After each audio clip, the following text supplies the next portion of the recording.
نحمده ونصلي على رسوله الكريم اما بعد فاعوذ بالله من الشیطان الرجیم بسم اللہ الرحمن الرحیم رب اشرح لي صدری ویسر لي امری واحلل عقدۃ من لسانی یفقهوا قولی ربی زدنی علما ربی زدنی علما ربی زدنی علما اللہم فقہنا فی الدین اللہم فقہنا فی الدین اللہم فقہنا فی الدین۔ السلام علیکم ورحمۃ اللہ وبرکاتہ۔ آج ہم 20ویں پارے کا آغاز کرتے ہیں اور آیت نمبر 80 ہم اس کی دیکھتے ہیں۔ اس آیت میں مردہ سے مراد کون لوگ ہیں؟ جن کا ضمیر مر چکا ہو، حق بات کے لیے اپنے کان بند کر لیتے ہیں، ایسے لوگ مردہ ہیں۔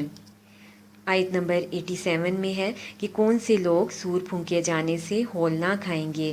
اللہ کے خاص بندے جو سور پھونکے جانے سے ہول نہ کھائیں گے، اللہ کے چنے ہوئے بندے، اور ایسے بندے مومن ہوں گے۔ آیت نمبر 91 اور 92 میں پیغمبر کو اللہ نے 3 کام کرنے کا حکم دیا، اور وہ کام کون سے ہیں کہ رب کی بندگی کا حکم دیا، مسلمان بند کر رہو، قرآن پڑھ کر سناؤ۔ اس لیے ہمیں یہ غور و فکر کی بات ہے ہمارے لیے یہ کہ اگر پیغمبر کے لیے اللہ نے یہ 3 احکامات دیے ہیں تو ہمارے لیے بھی یہی حکم ہے کہ ہم اللہ ہی کی عبادت کریں اور مسلمان بن کر رہیں اور قرآن پڑھ کر سنانے والا ہم بن جائیں۔ سورۃ القصص کی آیت نمبر 13 اور 14 میں ہے کہ اللہ تعالیٰ نے موسیٰ علیہ السلام کی والدہ کو ان کے صبر اور توکل کا اجر عطا فرمایا، موسیٰ علیہ السلام کو واپس لوٹا دیا اور موسیٰ کی آنکھوں کی ٹھنڈک بنایا، موسیٰ علیہ السلام کو حکمت اور علم دیا اور نبوت عطا کی۔ آیت نمبر 16 میں موسیٰ علیہ السلام کے اللہ سے معافی مانگنے کے انداز کو بتایا جا رہا ہے۔ اس میں ہمارا سیکھنے کا کیا مقصد ہے کہ مومن کی صفت یہ ہونی چاہیے کہ اپنی غلطی کا اعتراف فوراً کر لے اور بخشش طلب کرے۔ آیت نمبر 22 میں ہے کہ موسیٰ علیہ السلام اپنا وطن، گھر بار، ہر چیز چھوڑ کر اللہ کے بھروسے پر نکلے اور اللہ پر انہوں نے توکل کیا۔ اب ہمارے لیے کیا عمل کی بات ہے کہ ایمان کو ہمیشہ مضبوط رکھیں تو کامیابی ہی کامیابی ہے، اللہ ہی سے مدد مانگیں اور اسی پر توکل کریں۔ آیت نمبر 24 میں ایک دعا ہے، ربی انی لما انزلت الی من خیر فقیر، اے میرے رب بے شک وہ جو تو نے عطا کیا مجھ پر میں اس کا محتاج ہوں۔ اللہ تعالیٰ نے موسیٰ علیہ السلام کی یہ دعا کے صلے میں اللہ تعالیٰ نے ان کو خیر عطا کی، اور آیت نمبر 25 سے 28 میں اس کی اللہ تعالیٰ نے بتایا کہ کون سی خیر اللہ نے ان کو عطا کی۔ اللہ نے دعا کے صلے میں امن دیا، ظالم قوم سے نجات دی، نیک عورت ان کے نکاح میں آئیں، اجرت پر نوکری ملی، نیک لوگوں کی صحبت ملی۔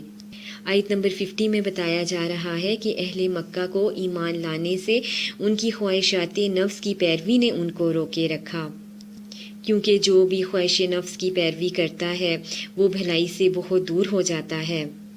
آیت نمبر 54 میں ان 3 خوبیوں کا ذکر کیا جا رہا ہے کہ جو کہ اللہ تعالیٰ اپنے بندے مومن کو دگنا اجر عطا فرمائے گا ان کے کرنے پر۔ وہ یہ ہے کہ دین اسلام کی طرف آنے پر مشکلات آئیں اور صبر کیا ہو اور برائی کو بھلائی سے بدل دیا ہو۔ اللہ نے جو دیا اس میں سے خرچ کرنے پر اللہ تعالیٰ دگنا اجر عطا فرمائے گا۔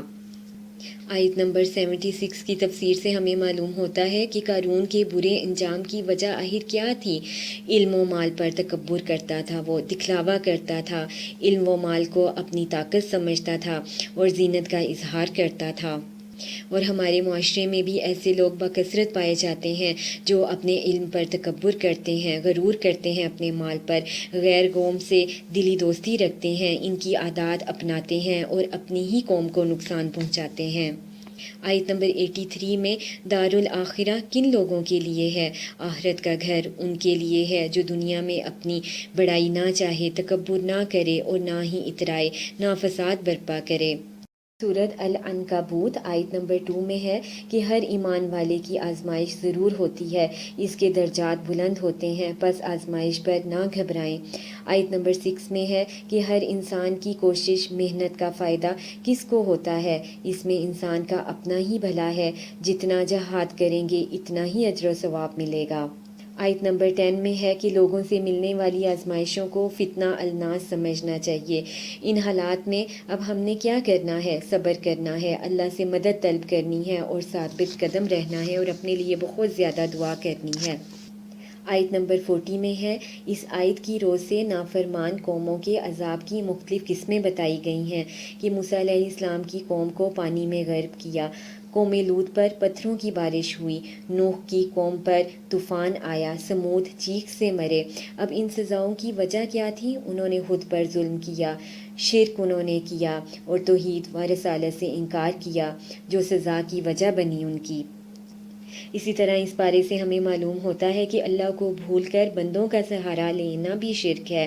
قرآن پڑھا جا رہا ہو تو خاموش رہنا اور غور سے سننا چاہیے۔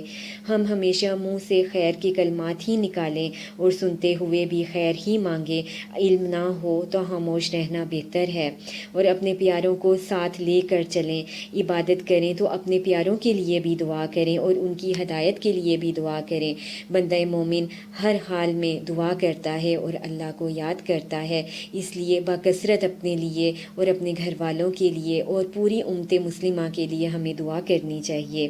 اسی طرح پریشانی اور غم دور کرنے کا جو نسخہ ہے، آخرت پہ ہمارا فوکس ہو اور آخرت پر ہماری نظر ہو اور اللہ کی رضا چاہنے کے لیے ہر کام کیا جائے۔ اسی طرح جب تک ہم اپنی انا کو ختم نہیں کرتے، پوری خیر سے فائدہ نہیں ہم اٹھا سکتے۔ اسی طرح بہت زیادہ استغفار ہم نے کرنا ہے۔ استغفار خیر و برکت کے دروازے کھول دیتا ہے۔ علم پہنچاتے ہوئے اپنی ذات پیاری نہ ہو بلکہ دین کا مقصد پیارا ہو۔ اسی طرح ہمیں اس بارے سے معلوم ہوا کہ ہم جو کچھ صدقہ کر کے آگے بھیجتے ہیں وہی باقی رہتا ہے۔ اور اسی طرح ایک ماں کے کردار کا بھی پتہ چلتا ہے کہ بنیاد گھر سے شروع ہوتی ہے کہ ماں نے بچے کی کیسی تربیت کی۔ اور نعمت کے چھن جانے پر اپنی غلطی پر ہمیشہ نظر ہونی چاہیے، بجائے کہ ہم اللہ تعالیٰ سے گلے شکوے شروع کر دیں اور یہ سوچیں کہ میرے ہی کسی گناہ کی وجہ سے مجھ سے یہ نعمت چھن گئی ہے۔ اب ہمیں اپنا جائزہ لینا ہے کہ کیا میں آزمائشوں کے وقت ثابت قدمی دکھاتی ہوں، اور کیا میں اپنی غلطی مان کر فوراً اللہ سے رجوع کرتی ہوں، اور کیا میرا توکل بھی موسیٰ علیہ السلام کی طرح مضبوط ہے کہ اللہ ہی سے سیدھے راستے کی میں رہنمائی مانگتی ہوں، اور کیا خیر و بھلائی کے وقت ہم پیچھے رہنے والوں میں سے تو نہیں، اور کیا ہم برائی کو بھلائی سے دور کرنے والے ہیں، اور کیا ہم لغو سے کنارہ کشی اختیار کرتے ہیں، اور کہیں ہم اللہ کے فضل اور اپنے علم اور طاقت کا نتیجہ تو نہیں سمجھتے، اور مال ملنے پر میرا کیا رویہ ہوتا ہے؟ کیا میں ریاکاری کرتی ہوں یا میں اسے نمائش کا ذریعہ بناتی ہوں؟ اللہ تعالیٰ ہمیں کہنے سے زیادہ عمل کی توفیق عطا فرمائے، آمین ثم آمین، اور ہمارا توکل بھی موسیٰ کی طرح مضبوط ہو، آمین ثم آمین۔ سبحانک اللہم و بحمدک، اشہد ان لا الہ الا انت، استغفرک و اتوب الیک۔ السلام علیکم ورحمۃ اللہ وبرکاتہ۔